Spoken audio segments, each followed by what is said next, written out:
Man, sales is tough. I'm just not cut out to be a salesperson. Have you ever felt that way?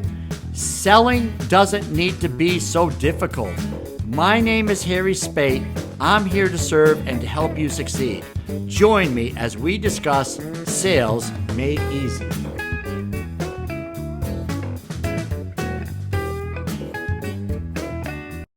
Something else that goes along with being gifted. What would you say that is? Well, obviously, you see it in a lot of people, Harry, is you see the heart, you see the devotion and the drive to get up and go. I'm a type A personality, like an A minus, not like an A plus plus, right? I'm driven, but I'm not like driven to the fact that, or to the sense that I live and breathe and die by this particular thing. I'm motivated to get up and work out and do those things and help out the team. And so I wanted to work on my craft. I wanted to get better at what I did. And I believe that that is what drove me later in life in sales and all these other things that I've done, right? And those are the things that I look at for people who want to succeed or people who want to do. You set a goal, like you said, you got hundreds or thousands of people who say, I want to do this. I want to play football. I want to write a book. I want to start my own business. You may have the ability to do it, but will you follow through with it? What is the good word? Today with us, we have Coach Chris of the Red Chair Experience. Chris and I have known each other for a while. He's been on the podcast before, Sales Made Easy. Chris gets it. He does make sales easy. But today, it's a really special day for Coach Chris. So, Chris, welcome to the Sales Made Easy podcast, and tell me, why is today so special? Well, Harry, thank you for having me once again on the show. We were talking about energy just a second ago. So I'm trying to bring the energy. I'm trying to soup it up and supercharge it, right? What's so exciting about today is the release of the Red Chair Experience. All It has been right. released. Released, Woohoo! release the Krakens. All right, the Red Chair Experience. Tell me, what is this Red Chair Experience, Chris? Well, Harry, as you may know, I'm sitting in the red chair, but it is a red leather recliner, and it turned into a book that is all about daily inspiration for success in life and business. And so it's an opportunity for somebody to sit down and maybe get some inspiration for the day or get some motivation for the day, get something to kind of move them forward. Because sometimes we just need that. We just need that extra boost. Yeah, absolutely. So, Chris, you've spent some time writing this book. Can we talk a little bit about why you wrote this book about, the daily inspiration? Are you a guy that this is your background, being inspired daily, and you wanted to share it, or what's the scoop? Well, it came about as a result of a couple of things. I think I'd always wanted to write a book. I just didn't know what about. And because I deal with serial perfectionism and imposter syndrome and some other things, that people other like myself may struggle with, I wasn't sure what I wanted to write a book about. And the shortly before the pandemic hit, my younger brother died, and about 6 months after that, I got a meme from a friend of mine that said during the pandemic, this was May of 2020. So he sent me a meme and it said, if you're not improving yourself, if you're not getting better, if you're not doing something to create a side hustle or something along those lines, then what are you doing? You're wasting your time, is really what it said. And that was the inspiration for me that kind of just nudged me over the edge to say, okay, it's time to write a book. I had been reading for probably 2 years prior to that, or a year and a half prior to that, these daily inspirational books, because I needed something. I felt that I just wanted something in my life that inspired me. And so I picked up these books and I started reading them. And those were the inspiration, that and the chair and other things. But those were the real inspiration for what is this daily inspirational read today. Wow. So, this is quite an extensive book. Can I ask how long it took you to put it together? You can ask. Okay. Hey, Chris, how long did it take you to put the book together and to actually write it? Well, gosh, writing it, as you know, Harry, I mean, I've known you for a while now, and I started writing the book probably a few months before I met you. So it's been a year and a half. It was a year and a half that it took me to put it together. And then this publishing process has been something I never experienced before. So I had no idea what to expect. And I think I've read my book another 6 or 7 times since I wrote it, right? Since I finished writing it, I've already read it another 6 or 7 times. So it's been quite a process. Yeah. So a year and a half, and it's now I have a book as well. This is not about me, but I know that what 40,000 words looks like. How many words are in your book, Chris? You're bringing this up because you know how many words. There's about 130,000 words in this book. So Chris Yes. wrote. All right. So I thought I was doing something special by writing a book. Chris wrote more than three of my books. So hats Well, off to you, man. well, thank you. But it's, it's really interesting because a lot of people look at this and they go, oh gosh, that's huge. That's a lot of words. But when you break it down, it really comes down to about, I think it was 330 to 350 words per entry. So Mm-hmm. there's 366 entries, right? So one for each day of the year plus the leap year. So you have these entries, and they're really only about, on average, about 350 words, right? Right. It's a 3 minute read. It's a Yeah. 5 minute read at most, right? Sometimes you've got ones that are longer than others, and I understand that. Um, but this is something that really is designed to be a kind of a quick shot in the arm, right? It's a quick, okay, I needed that today. Yeah. Just a quick thought. And one of our friends wrote a review for the book, and I was blown away by it. I was Kathy, and shout out to Kathy. But Kathy Kathy Svetina, Svetina, ladies yeah, and yes. sorry. Um, but she had written the review, and what she said was just, I mean, it gave me chills. And it was just something as simple as you sit down with a cup of warm tea and you read this, and it's your friend gently asking you, maybe you should try this, or maybe you should do that. And it was the way she wrote it, it was like, oh my gosh. So it just kind of blew me away. I thought, what a great way to describe it. Yeah. Well, she's special. You're special.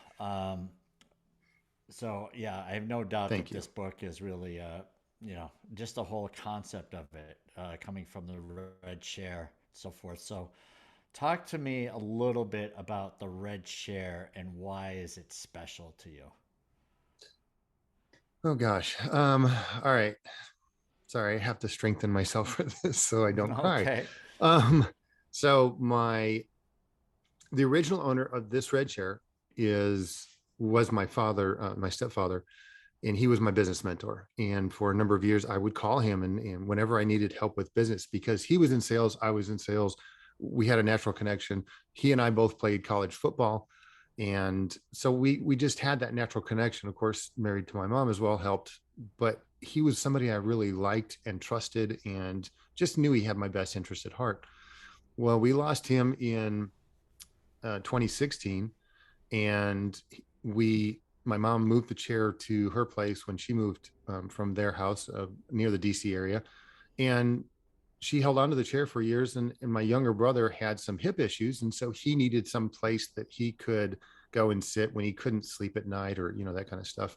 And so had this um, we had this opportunity to bring it over to him. So I took it. I went up to my mom's, grabbed the chair, brought it over to him, and we set it up for him because he had a chair, but it was just total disrepair and falling Hmm. apart.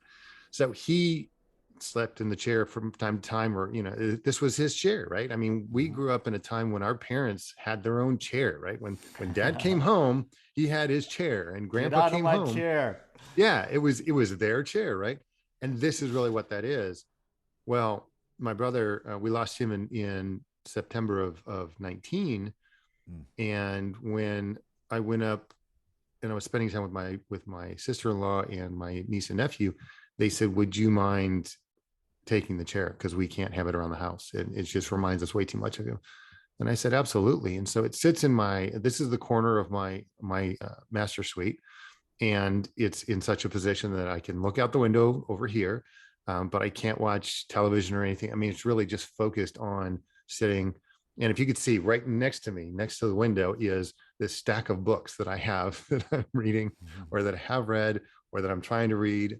And so that was really the inspiration for it. So it became this chair was a place for me to go and have my daily time. And whether it was praying or meditating or having conversations with the previous owners, I occasionally do that as well. And I joke about it, but I may say some unkind things. So, I like it. but no, that's what it really has become is this place of inspiration for me to go. And I wrote a good portion of the book in this chair. Wow, that's amazing. The just the history of the chair, right? Mm-hmm. Is just knowing, um, you know, someone sitting there and looking at things and sitting, reading, whatever, right? Is Right. just kind of feeling that spirit being passed along to you. So, what is so you start writing this book? Did you start out thinking it was going to be what it ended up to be? No, I think the original thought was I just wanted to probably put things down on paper. I mean, I wanted to write a book, but I just didn't know what it would look like. And reading these daily inspirational books that was really cool. And I thought, oh, this would be kind of neat to be something along these lines. But what happened is I found myself writing about personal experiences. And I think this is where people get really kind of caught up in it. They're like, holy mackerel, that's really revealing. That's very vulnerable. And I said, yeah, that's what the book is about. It's about being inspired by the things that happen in your life. And sometimes those things are sticky, right? They're not pretty. And you go through times and you have these moments of grief or you have these moments of challenge and you learn from them, right? We all learn from the things that happen to us, and how we react to them obviously is super important. But we get this opportunity to learn from the things that happen in our life, whether they're mistakes or they're opportunities just to learn, right? But Mm-hmm. they say the best way to learn is by what? By making mistakes. So Yeah. Well, I make a lot of them, so I'm learning a lot. you and I both, right? That's All why it right. was so easy to write the book. No, I'm just kidding. Yeah, right. All right. So you start writing this book. I mean, you've got inspiration for 366 days. I mean, Yeah. where does all of this inspiration come from? That's a lot, it seems like. Well, I'm not young. I know you can't tell because of my hair color, but I am young. I'm not very young. I've had 50 plus years of experience.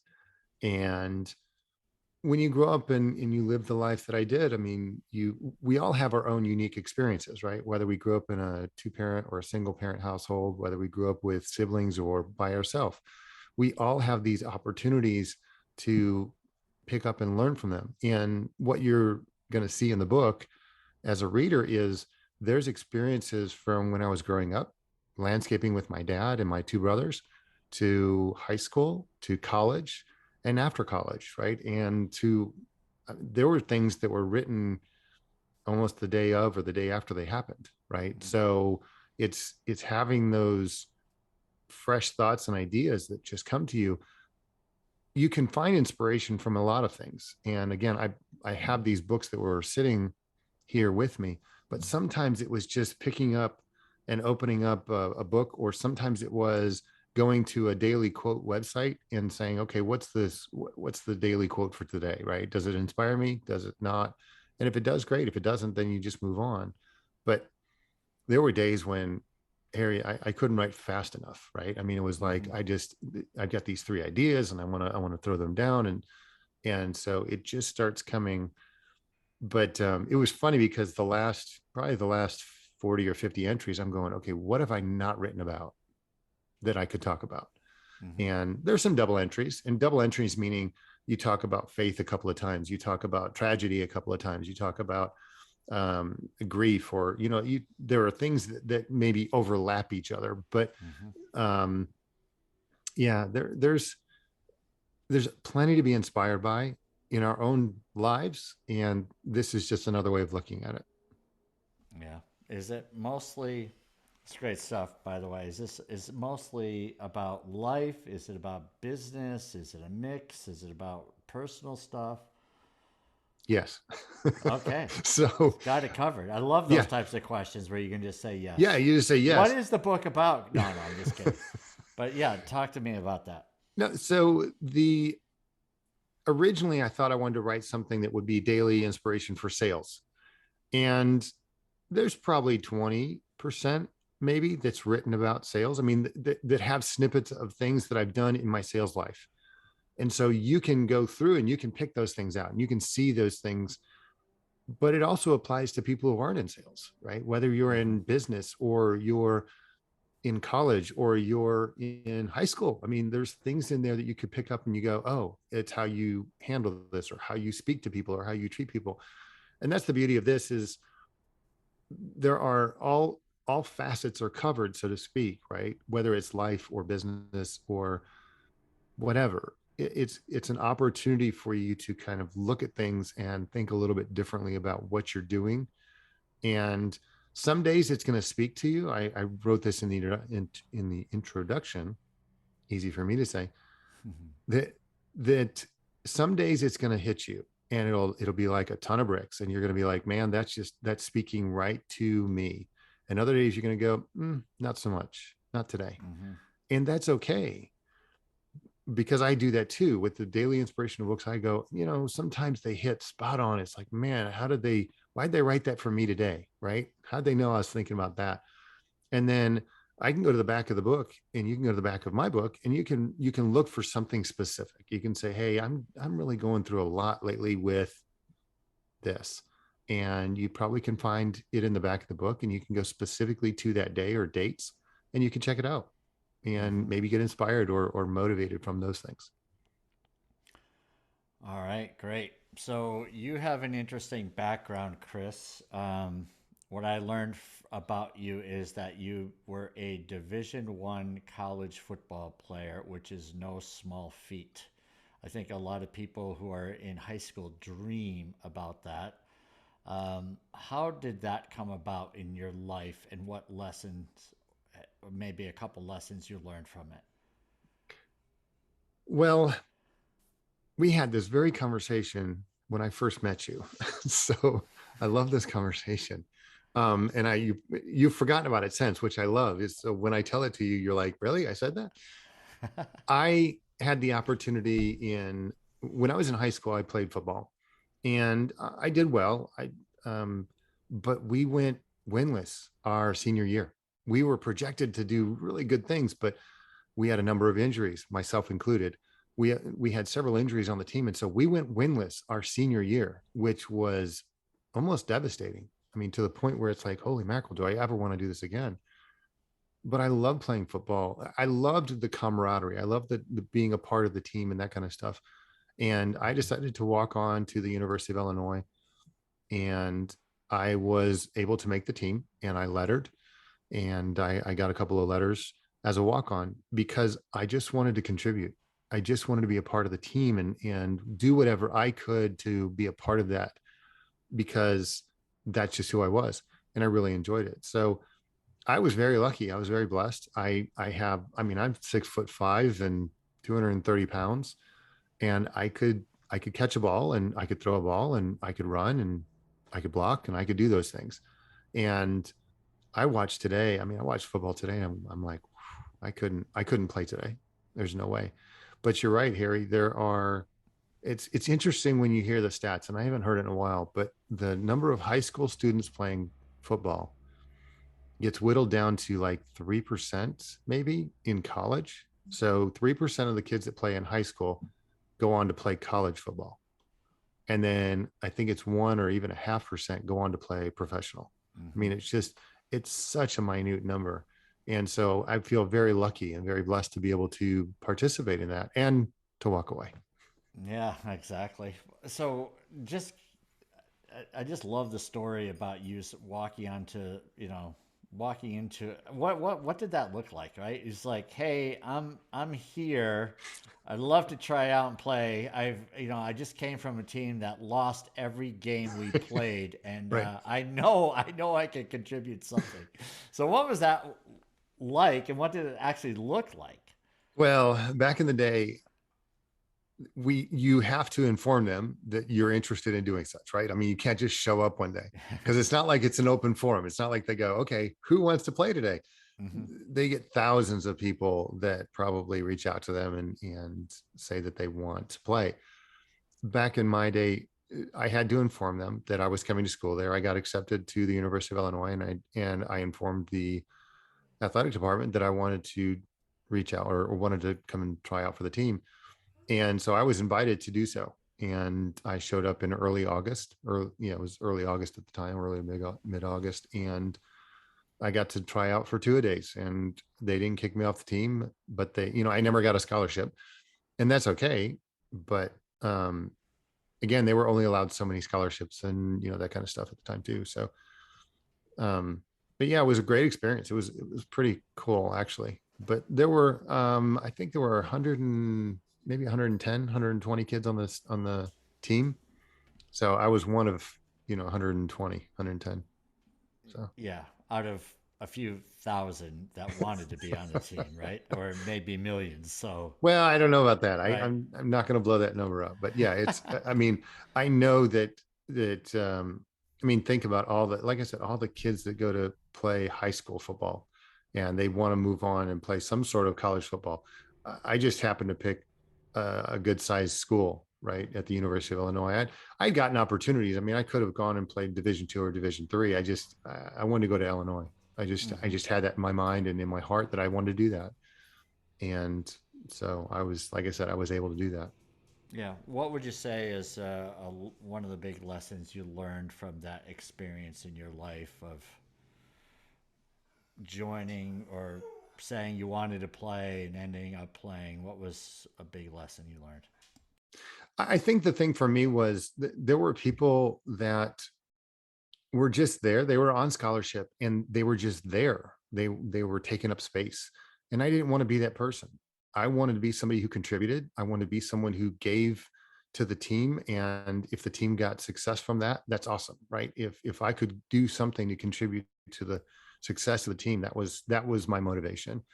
And I was gifted enough to have the abilities to play, right? I mean, I could play athletics. So it was one of those things that, that it all kind of came together. And excuse me, and again, it was just a remarkable experience. Yeah. I wouldn't, you can't trade that. Yeah. And so, how did you take that lesson, right? You said it's a lot about being gifted, but I'm gonna just just struggle with that one a little bit because a lot of people are gifted don't get to play Division 1 anything, Right. right? I mean, so there's something else that goes along with being gifted. What would you say that is? Well, obviously, you see it in a lot of people, Harry, is you see the heart, you see the devotion and the drive to get up and go. I'm a type A personality, like an A minus, not like an A plus plus, right? I'm Mm-hmm. driven, but I'm not like driven to the fact that, or to the sense that I live and breathe and die by this particular thing. I'm motivated to get up and work out and do those things and help out the team. And so I wanted to work on my craft. I wanted to get Mm-hmm. better at what I did. And I believe that is what drove me later in life and sales and all these other things that I've done. Right. And those are the things that I look at for people who want to succeed, or people who want to do. You set a goal, like you said, you got hundreds or thousands of people who say, I want to do this. I want to play football. I want to write a book. I want to start my own business. It's, you may have the ability to do it, but will you follow through with it? Right? Will you Mm-hmm. continue to do the things that you say you were going to do and drive that?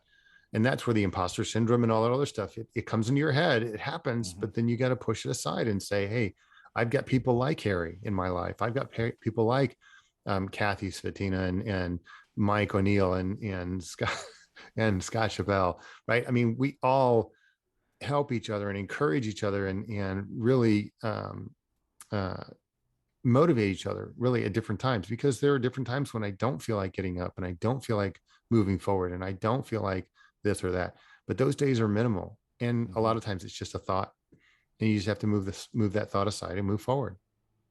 Yeah, it's great. So going back just from youth through college, you had this great experience playing football, probably learned a ton from coaches. Are any of those coaches in your book?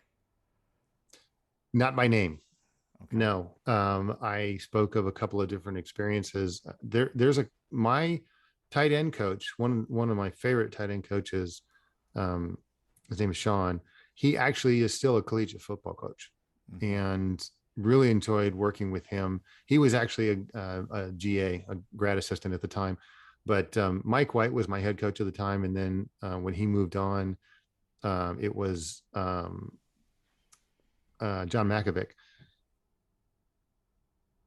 Yes, sorry, I was trying not to get him mixed up with the actor John Malkovich. Yeah. It's John Malkovich. He came in for a time and then he moved on as well. But those were my two coaches in college. But yeah, I mean, great experiences, great people, learned a lot from them. Um, I don't call a lot of people out by name in my book, and I Mm-hmm. did that specifically because I didn't necessarily want to give give somebody recognition or leave somebody out. And that Right. was my bigger fear, was the Yeah. recognition being left out. And so a lot of it is some of the stories that are being told, I didn't want to reveal the names anyways, right? Mm-hmm. Just because of some of the things they may have been sensitive. Sure. Yeah. So No, that makes sense. I was okay with revealing me and my story, but not necessarily anybody else's. So Right. that I did purposefully leave a lot of names out of it in Mm-hmm. terms of what I wrote about Yeah. and the experiences I had. So what jumps out for you in the book is, you know, some great story that you don't mind sharing here with us that doesn't kill the whole reason to get the The whole book. I vibe of mean, the book. No. Um, there's I ran across one quote that really, it resonated with me so much and still does. I love the quote. And the author of the quote is a guy named Peter, and I'm going to butcher his name, and please forgive me, Peter. It's it's Chayakowski, and it's Chiykwski. So um, he's a short story writer, and I love the quotes that he does in his little short stories. Well, I found this one. It's called "When You Survive This," and it says, and I'm going to read it real quick. It says, "When you survive this, it will not be because someone said you could, although it's good to be reminded from time to time. And when you survive this, it will not be because you had the money in the bank or a roof over your head, because there may come a time when you have neither, and still you will survive this." That to me just it hits so hard, so and appropriately, right? It wasn't hmm like, oh my gosh, that just kills me. It was just, I think about that through the life that we live, right? That hard times come and hard times go. Good times come and good times go. All of this stuff happens for a reason. And maybe it's simply that we needed to learn something from that. But Right.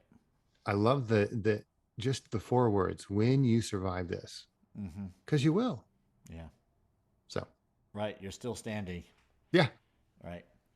So your post collegiate career, did you end up getting right into sales? I mean, you've been in sales now for the last 20 plus years of your life. Is that what I get? Or talk to me a little bit about that. You're being very kind. It's 30 plus, but yes.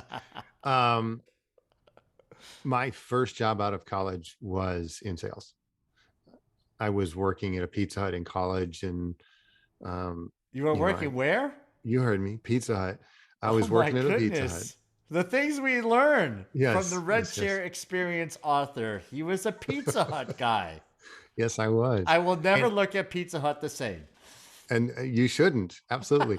No, it was a great experience, and one of my first leadership opportunities was with that at school, was with the Pizza Hut. And I think I talk about it in the book, but yeah, I got the opportunity to lead, and I was like, oh, I want to lead, I want to lead, I want to lead, and I want to run the store. I had no clue what I was doing, so the manager and the assistant manager were gone, and I got the opportunity to be in charge of the lunch rush. Mm-hmm. We gave away so many pizzas that day because they had a deal. It was the 5 minute lunch deal, and so, Yeah. we man, I messed that up big time, but I learned so much from that experience. How do you get But pizza in 5 minutes? Oh, no, that's another topic. We won't go there. that's a totally different My topic. mind is But spinning. yeah, yeah, we'll talk about that later. But All right. I'm sorry, you asked me a question and I totally Yeah. So forgot. So you I ended up went right getting into into sales. sales. Yes, So I that was did. yeah. So when I Sorry. graduated college, I did go into sales. I got a degree in speech communications. I tell people I learned how to talk in college, and I could have done a number of things. I could have been a speechwriter. I could have been human resources. I could have done blah blah blah.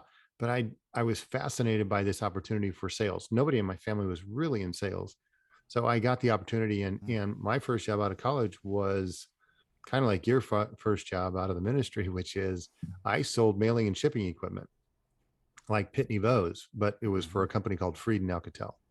And what an experience that I had there. And it became very quickly a 100% commission with us. It was a draw against commission. And it was, man, what a scary time. But what an exciting time too, right? Because you eat what you kill, right? I mean, it's one of Mm-hmm. those things that you got to be on your game, otherwise you don't have game, right? And then you're sitting there wondering, what am I doing?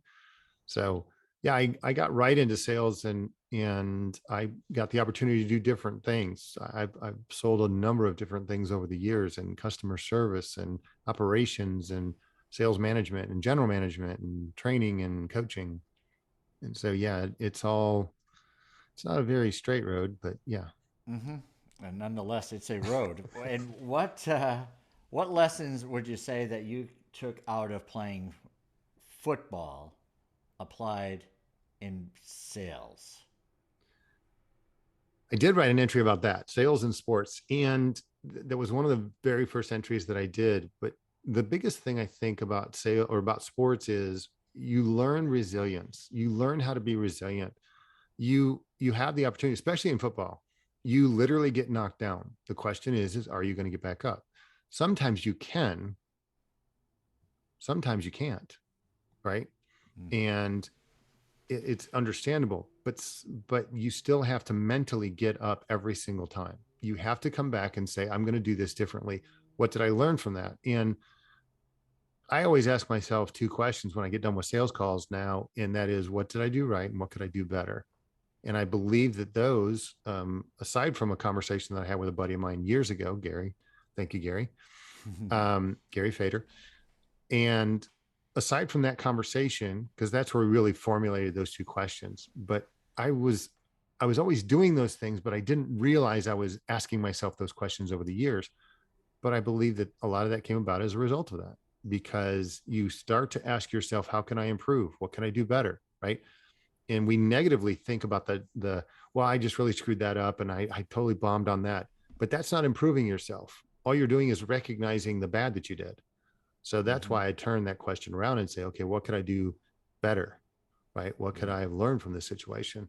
And again, there's nothing new under the sun. So I'm borrowing all these things that I've learned over the years. But for me, that's what sports taught me is how to be resilient and how to get back up again, and how to say, okay, what can I do to improve this? Right. And maybe we can't run that same play again, but we can do it a little bit different. Maybe we go to the tackle gap instead of the guard gap, or maybe we go outside run instead, or maybe we look at running the post pattern versus the flag pattern, right? I mean, you have to write it up a little bit differently next time. Mm. Nice.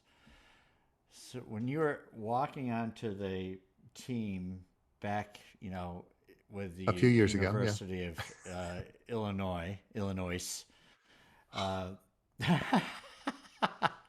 all right. So I was thinking the thing that you said that struck a chord was that you said, well, maybe I can make a contribution. Is that what you said? Something Hmm. along those lines? Yes. Where did that come from? Because that's just so out there that, it just doesn't seem like that would be what a young man of 18 or 19 would say. Well, couple of things you have to realize, and not everybody knows this. So when I walked on to the University of Illinois, they had one of the top tight ends in the country playing for him, a guy named Cap Boso. He went on to play professional football. They recruited the number one tight end in the nation, I believe at the time, Anthony Williams, to come and play. They already had two other tight ends, or there were several people on the team. So I wasn't Mm-hmm. the first. I'm like number 6 in line Yeah. in terms of playing time. And so, I mean, I was not even a consideration. And so for me, and then they continued to bring on, I mean, excellent tight ends, Jerry Reese and Jeff Finke. I mean, they bring these guys in and they just, it's like a well-oiled machine, right? I mean, Mike Mm-hmm. White knew how to recruit back in the day. And so you get these positional people, and I'm a walk-on. I'm good. I'm just not that good. And Mm-hmm. I believe I've got some ability. And so I look at myself versus all these guys, and I think my goal was, um, in college, they have these prep squads. So you have because you had 120 people, right? 110 people, you could field an offense and a defense. So you'd put your number one defense against another offense that was showing you the plays for the week, right? So what Michigan or Illinois, or I'm sorry, Iowa or Indiana or somebody else was going to produce, or we saw on film. And so that's what I did, is I was on the prep squad most of the time. And my goal literally every week was to be the offensive prep person of the week, right? Was Mm-hmm. to work that hard and to give that much so that I can contribute, so that the guy across from me, Bobby Sebring, or some of these other guys that played linebacker, that they could get better, right? That was my Mm-hmm. goal, was to mirror what these other folks were doing enough so that these guys across from me on my team could get better. And that was my contribution. I couldn't be first string tight end. I couldn't play in the games, at tight end, and that was okay. Though I did play 3 downs. I Mm-hmm. did at tight end, but most of mine was on special teams. I got to do that. But it really came from that mentality of saying, hey, okay, if I can't do this, how can I contribute? Because if I can't contribute, I shouldn't be here. Right. Yeah. And I didn't want that to go to waste. So, All right. So, how has that manifested in business? That same attitude, or has it? well, again, so maybe I don't get to be on Harry Spate's team, but how can I contribute? I know that I can contribute. I can do something to improve Harry and improve his team, because we all need somebody to improve, right? Us. We all need help with that, because no offense, we're not that good. We're good, but we're not that good. Gary Vee has help, right? Deepak Chopra has help, right? Oprah Winfrey has help. These Mm-hmm. people have help. Jeff Bezos and Zuckerberg, right? I mean, all these folks, they have help. Question is are you that person that can help them, right? Are you somebody that can be a contributing portion of what they're doing? And they don't have to be the Oprahs or the Deepoks, right? They could be a Harry Spade or a Chris Michel or a Scott Chappell, right? I mean, it could be whomever. Mm-hmm. It could be somebody in your wheelhouse. You get to contribute to what they're doing because you have insights and you have things that you see because you're standing away from the problem as opposed to in the problem. Yeah, I love it. So true, and that works everywhere, right? Yeah. I mean, yeah. Do you We want to all need expand on somebody that? to help us. Yeah, We all do. The yeah, question is who are you going to let help you? yeah. It's great. Coach Chris Michel will be one of those who I let help. All right, so you've written this book. It's like a million words, but you can read a short piece of it every day in 3 minutes. That's something I can relate to because my attention span is that of a mouse. So if the book is available, we're recording this mid-April 2022. When will this be where I could get my slimy, greasy paws on it? When will that be available? Actually, it's being printed as we speak. So I'm expecting my books to come in the next week or two. And I already have pre-orders. Thank you all who've pre-ordered it. Um, Harry, thank you as part of that. But For those that have pre-ordered it, you should have it within the next, I would say, 10 to 14 days. If I'm guessing properly, don't hold me to that. But it's actually going to be widely available on May the 5th. It will be available on Amazon on May 5th. All right. And I'm going to encourage you, anyone who has pre ordered the book, no matter where you get the book from, write a review. Give Chris some props and put that review on Amazon. It will mean the world as far as that book popping up and bringing value to others. So the whole concept of providing value and making a contribution. That's why I love Chris Michel, ladies and gentlemen. He's a great guy. He's there to serve, just like every other, athlete, college football athlete. No, I'm just kidding. You're special, and I certainly appreciate you. All right, so where can Chris be found? This is the closing of this podcast conversation. I hate to bring it to an end, but where can people find you, Chris, and get more extreme value from you? Well, the best place is just go to my website, coachchrisconsulting.com. And that's probably the best way to find me. But you can find me on LinkedIn, on Twitter, on Facebook, on LinkedIn, Instagram. What else am I missing? YouTube. I mean, you can find me anywhere, really. But it's Coach Chris Consulting. That's the best way to find me. And if you want the book, go to theredchairexperience.com and you can get a signed or an unsigned book there. And you can actually leave a review. Excellent. So what's the big plan for the future, Chris? I just sell 1 million books and, Nice. All right, man. It's great having you on the Sales Made Easy podcast. You're like a real good friend, and totally love seeing what you're doing and making a contribution to the world. So good for you and good for everyone who knows you. Thank you, Harry. All right. You're awesome. Chris Michel, ladies and gentlemen. Man, sales is tough. I'm just not cut out to be a salesperson. Have you ever felt that way? Selling doesn't need to be so difficult. My name is Harry Spate. I'm here to serve and to help you succeed. Join me as we discuss sales made easy.